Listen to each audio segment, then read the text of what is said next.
now, the Honey Badger Urrutia! Yo, ladies and gentlemen, welcome to the Honey Badger Hour.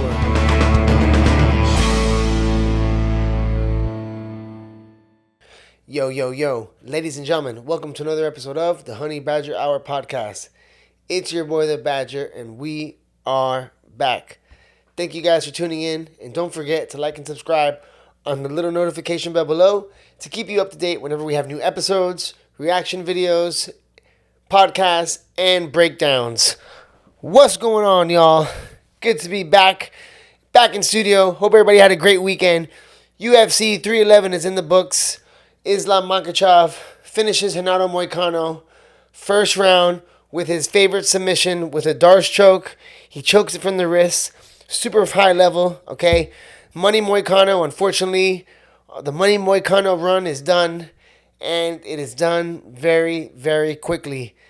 Guys, Islam Makhachev is proving that he is leaps and bounds away from a lot of the top guys in the UFC right now, okay?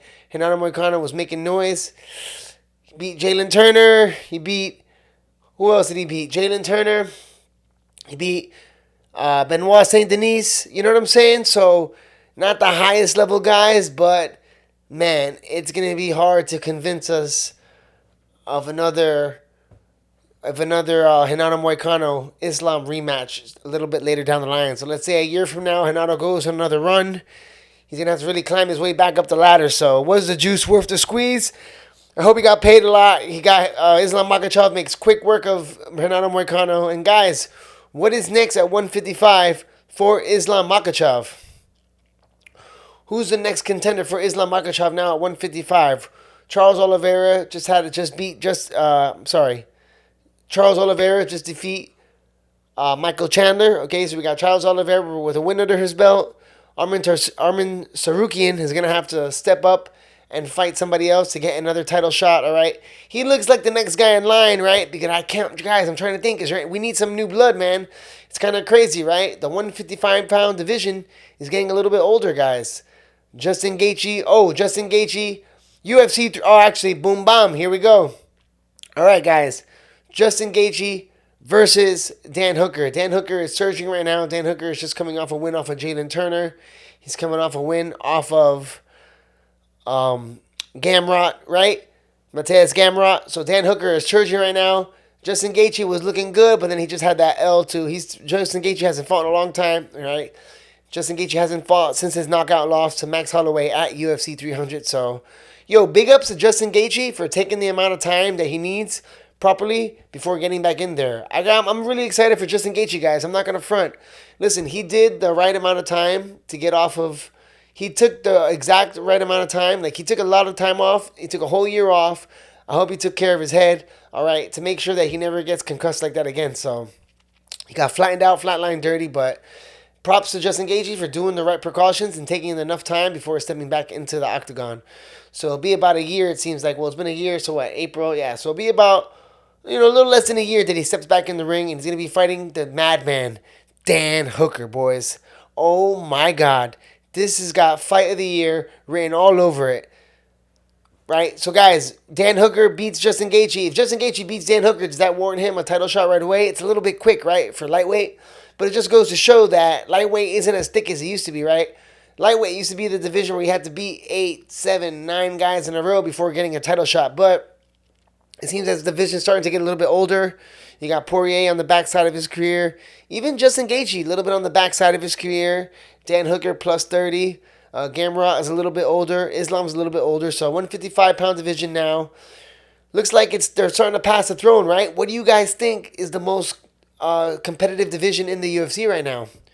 It used to be 155 for a long time, which is why 4 title defenses is the most in any UFC lightweight champion history.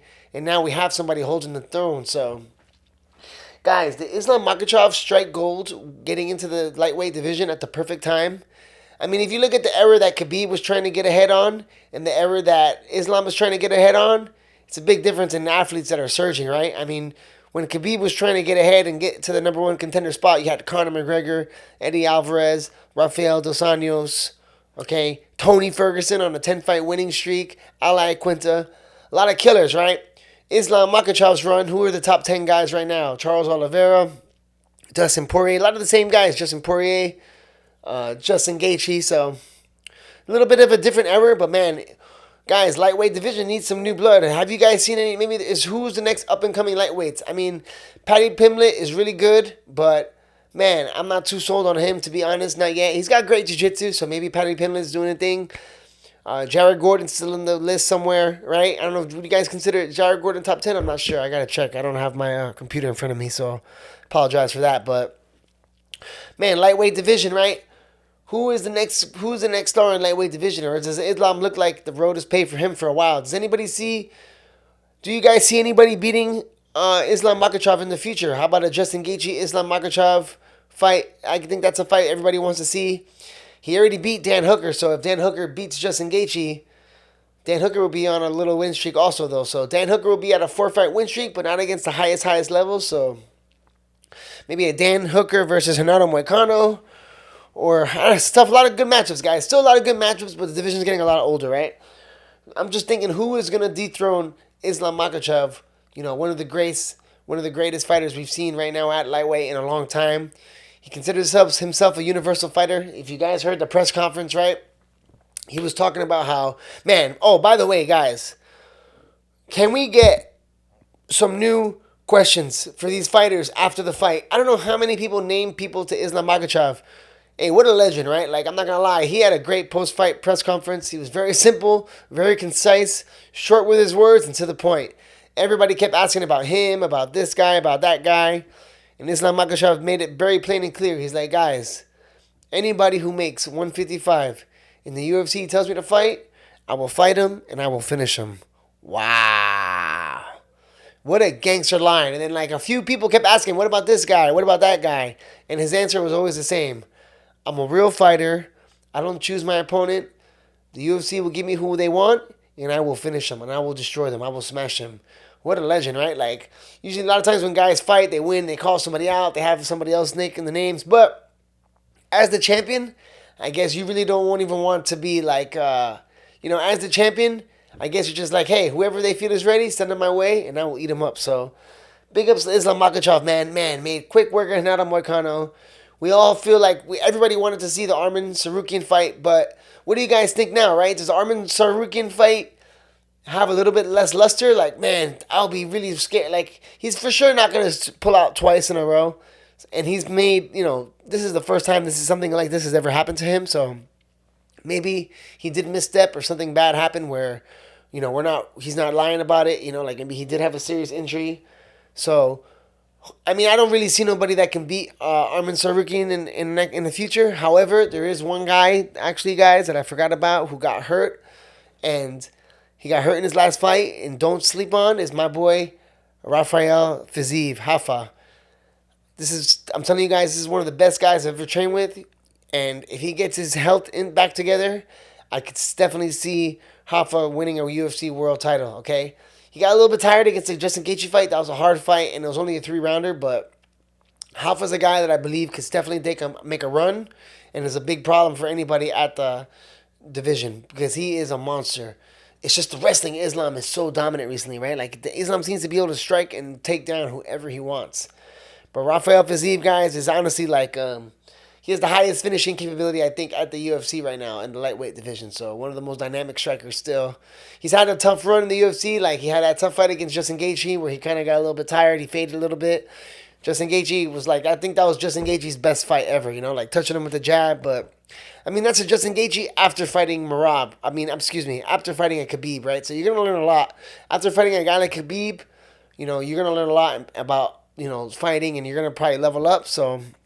it kind of might have been bad timing with Rafael, but he's still a killer and still a guy that I could see making some big runs in the lightweight division. But, yeah, guys, lightweight division, a little bit newer division. So let me know who you guys think is next for Islam Makhachev. Should he go up to 170 right now? The problem with him going to 170 is that Bilal went and trained with them in Khabib, and that's going to be an issue. And I don't know, guys. Islam Makhachev versus Shavkat Magranov might be crazy. Can you guys imagine an Islam Shavkat fight?